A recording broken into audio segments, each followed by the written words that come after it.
원주에 살면서 저는 원주에 한 5년, 6년 살면서 제일 불편한 게 교통 문제거든요. 대중교통 문제. 근데 이제 대중교통 원주 같은 경우는 지금 운수회사의 그 부족분을 지원하고 있단 말이죠. 그런데도 여전히 우리는 버스를 이용하기가 매우 어려워요.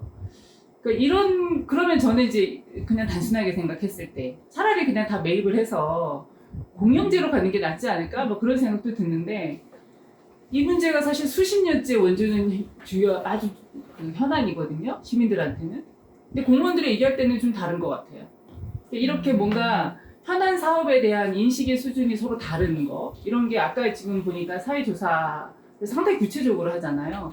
그러면 사회조사한 내용이 예산안에 좀 반영이 될 수 있다 그러면 예를 들어서 교통 문제나 아니면 이런 대중교통, 그리고 택시가 제일 마음에 든다고 얘기했는데 말씀하신 것처럼 원주가 그 버스 이용이 너무 어렵기 때문에 택시 사용하는 사람들이 많단 말이죠. 그렇게 뭔가 반영할 수 있게 하려면 시민들이 어떻게 해야 되는 거예요?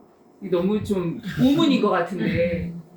그러니까 아까 사회조사 같은 경우에 법제화된 것이 이제 저의 얘기를 듣고 그 도지사에 당선된 분이 총리가 돼가지고 법제화시키고 뭐 이런 과정이 있었거든요.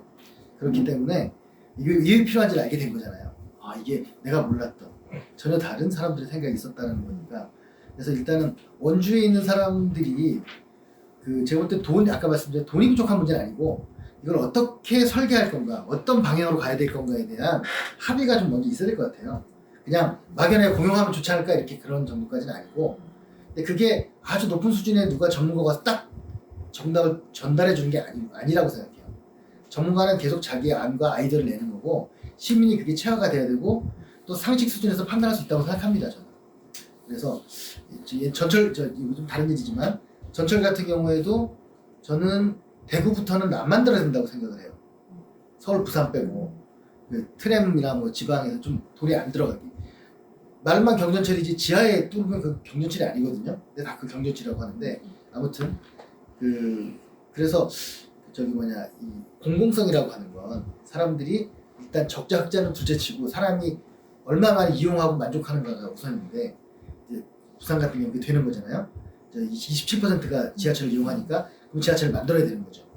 근데 이제 대구는 아직도 이용자가 8%밖에 안 되니까 이런 문제가 있어요. 그런 것처럼 그러면 원주는 그러면 교통 정책을 어떤 방향으로 가야 되는 거냐라는 부분에 대한 합의가 먼저 있어야 될 것 같아요.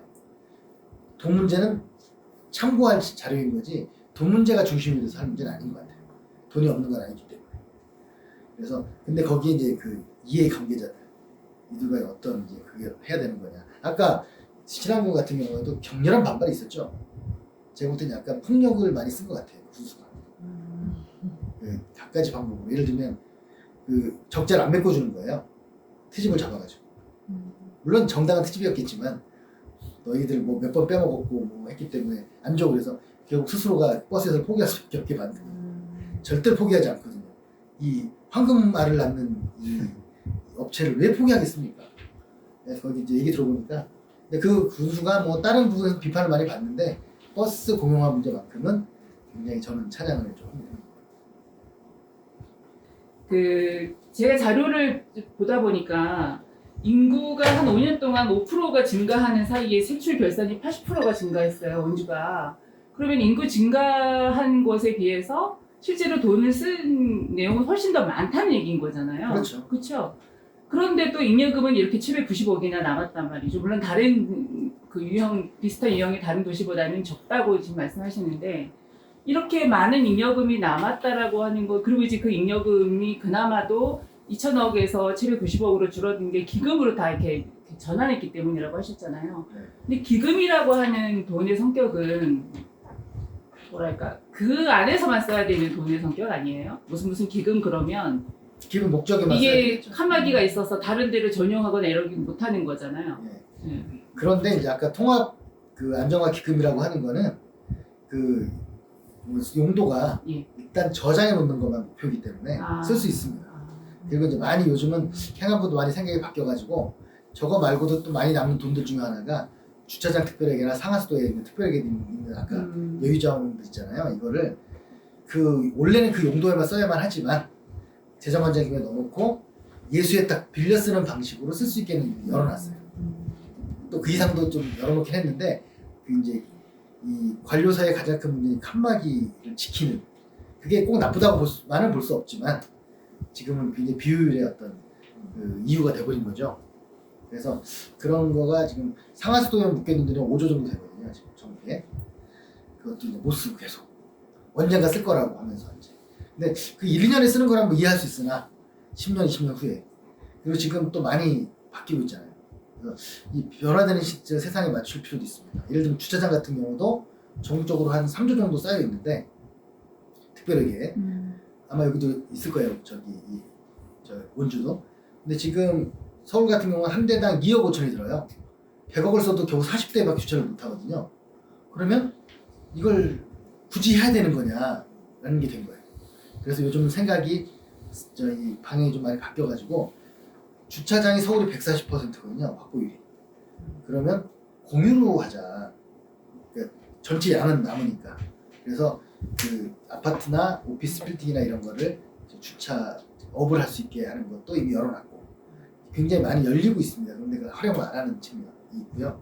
그리고 요즘 서울 같은 경우에는 거주자 우선 주차장에 센서를 달아가지고 그 주인이 그 임자 저희 소유주라고 했었던 아무튼 그 권한을 갖고 있는 사람이 없을 때는 다른 사람 앱을 통해서 거기서 주차할 수 있게 하고 거기서 약간 주차비는 되게 싸죠. 하지만 그 주차비 상당 부분은 원래 그 사람이 가져가고 그래서 서로 이제 설치해 달라고 경쟁을 하고 막 그래요. 이런 걸로 아끼는 주차비가 건설하는 것보다 몇 퍼센트 안 되죠. 그렇게 하는 식으로 바뀌고 있고 또 하나는 자율주행 차량이 늘어나면 지금 SH공사나 LH가 분석하기로는 앞으로 10년 내에 주차장이 한 30-40%가 필요가 없어진다는 거예요.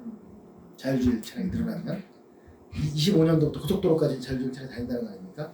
그런 얘기도 지금 나오기 때문에 변화되는 상황도 고려를 하고 그래서 저는 교통 문제 같은 경우에도 제 생각에는 이 축선상에 그러니까 공용화는 또 다른 문제고 소유 구조나 이런 거는 좀 잘 조절을 하면 이 축선상의 버스는 자주 다니고 택시로 이제 보완하고 뭐 이런 게 필요합니다. 근데 끝도 없이 좀 시스템은 필요해요. 왜냐면 그 100원, 1000원 택시 하는 데 가보니까 주민들 서로 알기 때문에 택시 운전사가 자기 운전도 안 해놓고 했다고 해놓기도 하고 여러 가지 문제가 있더라고요. 그래서 그거는 또 어떻게 해결할 것이냐 끊임없는 해결 과제가 있습니다. 원주 여기 보니까 주민 참여 예산이 매우 낮아요. 다른 지역보다 훨씬 낮더라고요. 근데 그 얘기는 다시 얘기하면 주민의 참여가 그만큼 떨어진다는 얘기도 될 것이고 물론 뭐 관에서 홍보를 안 하는 이유도 있겠지만 그렇게 이해해도 되는 건가요? 아닌가요? 글쎄요. 그러니까 뭐 저는 그거는 좀 그런 게 주민들 참여를 안 했는데 어떡합니까? 이런 소리를 하도 많이 들어가지고 참여하게 만드는 것도 일이죠. 그렇죠. 네. 그렇기 때문에 저건 액수잖아요. 액수. 네. 주민들이 요구한다고 액수를 늘려주지는 문제는 아닌 것 같아요. 또 그런 걸 보면 조금 약간 의지가 부족했던 건 아니었을까라는 생각을 해봅니다. 주민 참여 예산이 늘어난다는 건 일종의 주민들이 참여 뭐 자치단체 뭐 주민자치위원회 내지는 주민참여 예산위원회 이런 데 참여하는 사람들이 많아지면 그만큼 예산 지출은 많아지는 거겠죠. 네. 집행하는 게 그죠? 사실 원주가 그런 경험이 없지는 않거든요. 언제였죠? 2000년이었던 것 같은데 99년인가 그때 그 미군 부대에서 그 수도 요금을 한 1조 1억 2천만 원 정도를 미납한 사건이 있었어요. 그걸 시민연대가 중심이 돼서 그때 당시에 그 수도 요금을 그 1,200억 중에서 한 80% 정도는 받은 걸로 그렇게 해서 그것도 투쟁의 결과였는데요. 그 이후에 뭐 원주에서 그나마 시민단체에서 했던 게 우리 예산 분석도 한번 했었고 또 여성민우회에서는 성인지 예산 분석을 한번 한 적이 있었어요. 그게 한 몇 년 전, 한 2, 3년 정도는 계속 지속적으로 했었는데 그 이후로는 사실 그게 계속 지속적으로 유지되지 못했거든요. 이제 그런 것이 어떻게 보면 원주가 살림하는 것을 조금 방만하게 또는 시민들의 이해와 요구에 조금 이렇게 점점 가까워져야 되는데 그러지 못하게 만든 이유 중에 하나가 아닐까 하는 생각이 들어요. 지금 그런 활동들을 잘 하고 있는 그 지자체가 혹시 소개해 주실 만한 데가 있나요? 20년 전에 원주였던 것 같은데 지금 정말 그때 그랬습니다. 왜냐면 그때 제가 처음 육변이 독서하고 시작할 때 원주에 가서 많이 배웠어요. 예산서 보는 법이나 이런 것도 그분들은 20년 연세도 많이 드셨을 텐데 이제 뭐 다 아시는 분들일 텐데 아무튼 그랬었는데 결국은 꾸준히 하는 게 중요한 것 같아요. 그리고 권력이 제일 무서워하는 거는 그 기억과 연대입니다. 그렇잖아요. 기억하는 사람들, 기록하고 기억하는 사람들을 하고 연대하는 사람. 그러니까 다 개별적으로 자기 일만 생각해야 되는데 그 엮어가지고 단결시키고 하는 이런 사람들이 권력이 제일 싫어하는 사람들이잖아요. 그래서 권력이 누구를 탄압하는가 보면 언론인이나 이 지식인들 탄압하고 그리고 조직화하는 사람들을 탄압하잖아요. 그래서 기업과 연대인데 이제 그런 측면에서 보면 우리 이제 예산 관련해서 그러면 권력자는 누구인가? 권력자는 누구일까? 제가 볼 때는 보이지도 않지만 보이기도 하는 것 같아요. 그래서 제가 이제 모 공기업 사장님하고 이제 여러 가지 일을 좀 이번에 했었었는데 그분이 한 3년 전에 취임하면서 따로 이제 우리끼리 만나가지고 그 배석자 없이 얘기할 때 그런 말을 하는 거예요. 자기는 교수하다가 이제 사장이 됐는데 누가 이렇게 음모를 꾸미고 기획하고 할 줄 알았다. 근데 들어와 보니까 그런 건 아니다. 다 알아서 살고 있는데 그들이 본능적으로 이익을 추구하면서 이제 생태계가 있는 것 같다. 거기 그 공사에 그 입찰 5조 정도를 하는데 그 공사가 도대체 누가 가져가는지 를 알고 싶다. 그런데 결국은 저한테 맡겼는데 결국은 해결을 못했어요. 왜냐하면 자료를 끝까지 주지 않았어요. 사장이 지시에도 불구하고. 그래서 사장한테 계속 이럴 수도 없고 몇 번 이러다가 아유 또 바쁜데 이게 되는 거예요. 근데 그게 바로 이제 계속 지속적으로 못한 저희의 책임도 있는 건데 또 숫자가 너무 없는 거죠. 저희 같은 사람들이. 저희도 다른 일로 바쁜 거예요. 이 일도 다 해야 되고 저 일도 해야 되고. 그래서 정작 중요한 일을 못한지도 모르겠지만 여하튼 그래서 좀 아까 말씀드린 기억하고 연대하는 활동을 꾸준히 하는 것 이게 핵심일 것 같습니다. 그래서 원주도 만약에 20년 전에 그걸 유지를 하고 계속 확대하고 기억하고 연대했다면 지금 굉장히 훌륭한 모습이 되지 않았을까 싶은 생각이 들어요. 지금 제가 그나마 아는 것 중에 좀 잘 되고 있는 데는 아무튼 예를 들면 주민참여 예산을 은평구 같은 데는 그 모바일로 투표까지 하면서 10% 주민이 참가를 해요. 뭐 강제로 동원하고 여러 가지 꼬시기도 하고 여러 가지 방법을 쓰긴 하지만 40만 주민 중에 4만 명 이상이 투표를 하거든요. 그건 뭐 그리고 거기에 근데 그 핵심에는 한 100여 명 되는 주민참여 예산위원이었던 사람들이 모인 그룹이 있어요. 뭐 계속 티덕거리기만 이런 것도 있지만 여하튼 그분들이 계속해요. 모니터도 하고 주민참여 예산위원이 아니어도 서울시도 1년에 250명씩 뽑아가지고 주민참여 예산위원들을 하는데 이분들이 그만두신 분들이 연임하면 안 되니까 분들이 이제 또 동아리 만들어서 좀 해요. 근데 정치적인 경험이 일천한 분들이다 보니까 뭐 여러 가지 오해와 충돌들이 많이 있긴 하지만 그래도 계속 하다 보면 이게 조금 좀 숙련이 되죠. 그리고 정확히 제가 볼 때 주민참여 예산이 그래도 정상적이고 웬만큼 돌아가는 데는 한 30군데 정도밖에 안 됩니다. 나머지는 거의 자문위원회처럼 운영이 되죠. 그래서 그런 데가 이제 주로 수도권에 많이 몰려 있고 수도권이 아닌 곳들은 뭐 좀 한 10군데 정도 되는 것 같습니다.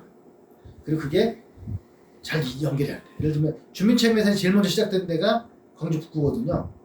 근데 그때 무소속 부총장이었는데 그만두고 하면서 다음 부총장은 또 안 해. 정말로 계속해서 하지 않아요. 울산 동구는 민주노총 출신의 분들이 시작을 했는데 또 안 해. 다음에 이렇게 단절되는 거예요. 단절되지 않고 계속 되고 있는 데가 흔치 않다. 그런 생각이 듭니다. 혹시 그 전체적으로 원주 이 예산을 좀 들여다보면서 요거 하나는 좀 시민들이 집중적으로 좀 들여다봤으면 좋겠다. 이렇게 얘기할 수 있는 게 있을까요? 물론 이제 잉여금이 딴 데 비해서 적긴 하지만 그래도 여전히 많은 거죠. 네. 그런 문제고 이 사업이 지금 그 어떤 사람이 갑자기 어느 해 갑자기 안 되고 어느 해 잘 되고 이러진 않거든요. 계속 안 되는 사람은 계속 안 되고 잘 되는 사람은 계속 잘 되기 때문에 이런 어떤 특정한 사업 중에서 좀 선택과 집중으로 문제를 좀 이건 정말 해서는 안 되는 사업이라든가 하는 것들은 한번 할 필요가 있을 것 같아요. 제가 밑빠진 독상 아까 말씀하셨었는데 한 달에 한 군데씩 밑빠진 독상을 준 거거든요. 36개월 동안. 근데 만약에 이 36개월짜리를 한 번 묶어 책을 하나 냈다. 그러면 아무 효과가 없었을 거예요. 근데 이제 매달 하나씩 주고 가서 상 주러 가고 밑빠진 독을 들고 가서 상 주고 보고서 발표하고 그 방송이나 언론 싣고 원주도 하나 있었어요. 근데 이제 그렇게 하다 보니까 이렇게 축적이 돼서 이 지속 반복에 대해서 사람들이 신뢰합니다. 그게 아무리 옳은 것 같고 뭐 해도 잘 모르는 사이에 경계를 하거든요. 제가 좀 다른 얘기지만 그 1990년에 그러니까 92년이었나 그때 지방선거를 하는데 제가 모 정당 선거운동을 했는데 선거운동을 3,000명이었는데 5,000표 얻었어요. 그 어린 마음에 대학생 때 아니 어떻게 이럴 수가 있지? 그러니까 그 사람들은 모르는 사람, 그러니까 우리끼리는 다 알 거라고 생각하지만 모르는 사람들에서는 불신하는 거거든요. 그래서 밑빠진 독서는 사실 이렇게 하면서 신뢰를 얻으니까 6개월 지나니까 무조건 감사원이 감사를 하더라고요. 그러니까 뭐냐면 이 사례가 특별히 나빠서가 아니라 이 사례가 이슈가 됐기 때문이죠. 그렇게 해가지고 16개 정도 사업을 중단시키거나 줄였기 때문에 그게 이제 2조 4천억의 그 절감 효과가 있었고 그게 제 스펙이 돼서 저기 돈을 모아서 사기도 받고 교과서 7군데 실리고 뭐 국회 가서 일하고 이제 정부 가서 일하고 된 건데 그게 그런 것 때문에 저는 제가 볼 때 한 2, 3년만 열심히 해도 충분히 지역은 바뀔 거라고 저는 생각을 해요. 그리고 숫자가 있어야 되지. 1%의 힘이라는 얘기 있잖아요. 1%의 힘. 미국이 저 난리를 피우고 1년에 4만 명이 총으로 죽는데 총기 규제가 안 되는 이유가 총기 협회 때문이잖아요. 1%. 근데 마찬가지로 1%의 일본의 저지경이 되긴 했지만 1% 기독교인들이 일본을 최악을 막는 역할을 하고 있다는 1% 얘기를 하는데 우리나라는 과연 1%가 있는가 그런 생각을 해보면 가끔 있는 곳이 있어요. 그것들이 조금 이제 뭐 하는 건데 정당까지 가고 있는 것 같은데 지역운동까지는 아직은 이 30만 명의 1%는 3,000명이잖아요. 저부터 0.1%만 움직여도 많이 바뀔 것 같습니다. 그리고 그러면 이제 예를 들면 이 사업마다 한 분 정도씩이라도 좀 계속 모니터하는 사람이 있고 그러면 달라지겠죠. 그 들어가 보시면 알겠지만 이런 자료들 이런 거 재정 자료나 이런 거 보면 이 다운 받은 사람이 몇십 명도 안 되는 사람 되게 많아요. 그 몇십 명 대부분 공무원들이겠죠. 근데도 그 굉장히 신경 씁니다. 공개됐을 경우. 그래서 그런 차원에서 조금 저는 1% 힘, 0.1%라고 좀 하시는 게 중요하지 않을까. 미국에서 그 1% 중에 하나가 이제 국회 방송을 보는 사람이 1%라는 거잖아요. 근데 우리는 국회 방송 보는 사람이 0.0008%라고. 정말 예산을 전혀 모르는 사람으로서 대책 없긴 한데요. 지금 방금 제가 막 들었을 때는 예산은 투입을 한 것이잖아요. 돈을 투입한 것인데 이 투입한 곳이 어떤 성과를 냈느냐에 대한 보고서는 저희는 어디서 볼 수 있을까요? 그러니까 가년에 저렇게 어마어마한 돈이 들어갔는데 그로 인해서 원주시의 재정이 어떻게 나아졌으며 아니면 우리의 보육과 관련된 도입이 어떻게 투입이 되어서 그 보육의 성과는 또 어떻게 그러니까 펼쳐지고 있는지 그 투입의 지금은 투입에 대한 얘기인데 그거에 대한 성과는 또 저희는 어디서 알 수가 있을까요? 이게 이제 원래 저기 참여정부 때 성과주의 예산이라는 제도를 도입을 하면서 예산이라는 게 쓴 거 그전까지는 100억을 쓰면 100억을 다 썼으면 그게 성과였던 거거든요. 근데 말이 되냐? 100억을 썼으면 그것 때문에 결과가 뭔가 바뀌어야 되는 거 아니에요. 그래서 성과주의 예산이라는 개념을 도입을 해서 했는데 이게 이제 얼마나 힘들겠습니까? 좋게 보면 공무원들이 긍정적으로 보면 힘들겠죠. 갑자기 그 성과 목표를 만들어 이게 왜 사업이 왜 있어야 되고 이 사업을 하면 뭐가 나아질 거고 이런 게 목표가 있을 거 아니에요. 근데 그거를 전부 다 하라고 했는데 그게 안 되면서 이제 축소가 되고 바뀌면서 선택적으로만 지금 성과주의 예산 제도가 도입이 됐어요.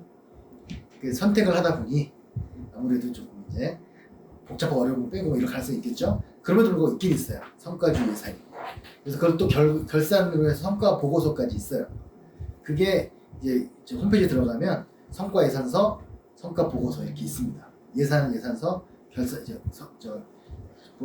결산은 보고서가 있는데 근데도 그 목표를 자기가 정해요. 그리고 자기가 판단해.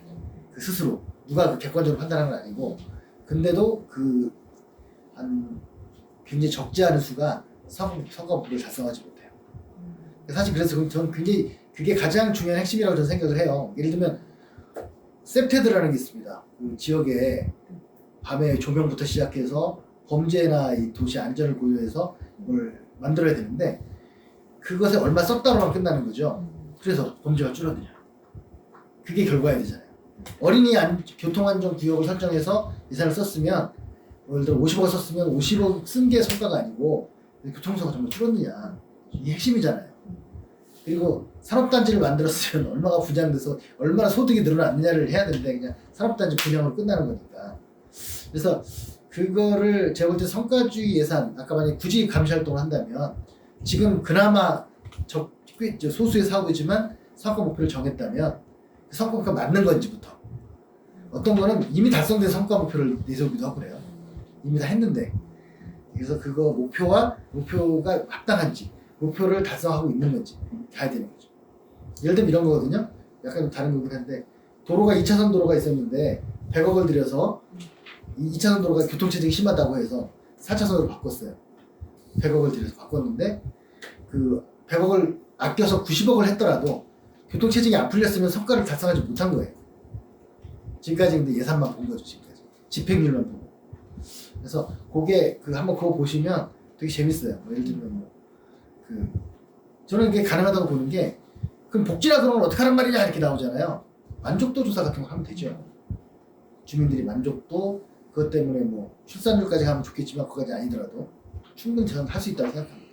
그러니까 무슨 자전거 전용 도로라는 것들을 만들었어요. 그리고 이제 산책하기 좋은 길을 만들었는데 연계가 안 되어 있고 뚝뚝 끊어져 있어서 만들어놨는데 이용을 하지 못하는데 그러면 투입된 예산은 어마어마한 것 같은데 결과는 아무도 이용하지 않는 이런 형태의 사업들이 우리는 사실 곳곳 하나하나 들여다보면 곳곳에 많잖아요. 그렇죠. 그래서 그런 것들에 대한 아까 만족도 조사 뭐 이런 거라든지 뭐 결과물에 대한 부분들도 같이 좀 사업이 들어갔으면 좋겠어요. 군청 시청 교통 같은 건 너무 좋죠. 숫자가 나오는 거니까. 몇 대가 지나갔고 다 조사하기 그건 너무 쉬운 문제예요. 그래서 사실 저는 이제 우리가 이제 선진국이기 때문에 그런 계량하고 측정하고 통계를 내고 이런 곳에 돈을 쓰는 게 전혀 아깝지 않아요. 실제로 그게 낭비를 막는 거죠. 옛날에 이제 우리 후진국 시절에나 지금 급해 죽겠는데요 그런 걸 하고 그래 이렇게 할 수 있지만 지금은 철저하게 따져보고 이게 중요한 거잖아요. 도로를 만들어 놓고 진짜 차가 몇 대 다니는지 조사 안 하잖아요. 또 새로 만들고 이제는 그래서 도로 유지관리비가 부족한 상황이 됐어요. 잉여금이 남는 우리나라가 남는 비율이 다른 나라보다는 비율이 어느 정도인지 궁금하고요. 아까 강남구 이런 데서는 잉여금이 하나도 안 남게 다 했다고 하셨잖아요. 잉여금 거의 안 남게 잉여금이 아니었나요? 뭐 예산을 다 이월되는 걸 이월금이 없게 계속비를 다 쓰는 거 서울시 어떻게 해서 그런 건 어떻게 그러니까 무조건 편성해놓고 그냥 이월하지 않고 매년 심사하는 거죠. 매년 심사해가지고 만약에 갑자기 쓸 일이 생기면 추경 때 편성해주겠다 하는 거예요. 그래서 서울시가 40조의 결산을 했는데 2월금이 8천억밖에 안 됐어요. 2%. 이게 이제 그리고 이게 꼭 박원순 시장만이 한 게 아니라 보건시장 때부터 쭉 이어오면서 서울시 이렇게 해온 거죠. 그래서 그나마 그해 계획됐던 거는 다 쓰고 남는 거를 그해 계획된 걸 안 썼어? 그러면 내년도 편성할 때 줄여버리는 거죠. 근데 지금은 그냥 거기다 안 쓴 거 넘기고 더 추가해서 또 편성해주고 이렇게 하는 거예요. 근데 제가 이제 왜 그런 짓을 하느냐라고 이렇게 했는데 물어보니까 어떤 공무원 한 명이 그런 말을 하더라고요. 업체에 대한 배려도 있다는 거예요. 업체. 우리가 주택담보대출할 때 주택을 담보로 하잖아요. 마찬가지로 내가 1,000억짜리 공사를 수주를 했으면 이 1,000억짜리 공사 수주하는 것도 담보 효과가 되는 거예요. 근데 거기다 예산 서약까지 들어져 있어. 500억 정도가. 그러면 업체는 금융기관에서 돈을 빌릴 때 훨씬 이건 현금이잖아요. 주택은 팔아야 되는 거지만 그래서 특혜를 받는 거죠. 그래서 이게 업체에 대한 배려라고 공무원이 아주 자랑스럽게 얘기를 하더라고요. 이게 배려냐 비리냐. 물론 업체에 대한 배려지만 그 돈이 놀고 있는 거잖아요. 지역에서. 몇백억이. 이제 그런 게 그러니까 사람이 알면 문제를 알면 저지를 수 있는 죄가 더 줄어듭니다. 아무래도 사람들이 이게 죄인지 몰랐을 때 진짜 큰 죄를 짓거든요. 그래서 문제의식이 중요한 거죠. 원래 이런 거야? 항상 그래. 뭐 정상이야 이게. 이렇게 생각하면 문제가 느껴지지 않습니다. 오늘 여기 오신 분들에게 그래도 더 하시고 싶은 얘기 있으시면. 원래 주인 노릇이 더 힘들어요. 머슴 노릇 시키는 거 하면 되거든요. 근데 주인은 여러 가지 생각을 많이 해야 되거든요. 그러니까 좀 더 힘들다 주인들이. 그렇게 생각하시면 될 것 같습니다. 예, 우리 모두 주인입니다.